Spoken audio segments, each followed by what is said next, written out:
Pourquoi a-t-on mal au ventre? C'est le docteur Laetitia Maria Petit, chef de clinique au service de gastropédiatrie des HUG, qui nous répond aujourd'hui. Ah, j'ai mal au ventre. Eh bien, quand on dit ça, on désigne la douleur, mais les causes du mal de ventre peuvent être innombrables. En effet, le ventre, ou plutôt la région du corps qu'on désigne avec ce mot, contient 7 organes. La fin de l'œsophage, l'estomac, le pancréas, le foie, la vésicule biliaire, l'intestin grêle et le côlon. Et chacun de ces organes peut être à l'origine du mal.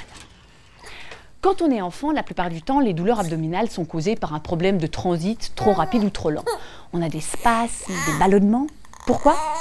Simplement parce qu'entre notre naissance et notre adolescence, on mange des aliments de plus en plus variés et notre intestin doit s'adapter à ces changements. Et parfois, il ne le fait pas volontiers.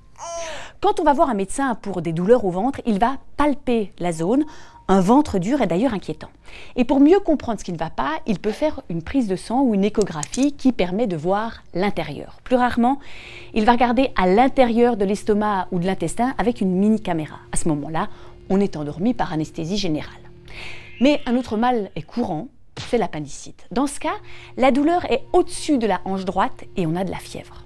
On a alors besoin d'être opéré, tout comme quand on a une occlusion, c'est-à-dire que notre transit s'est totalement arrêté. Enfin, le mal de ventre révèle parfois d'autres souffrances, des peurs, des angoisses ou un état de stress.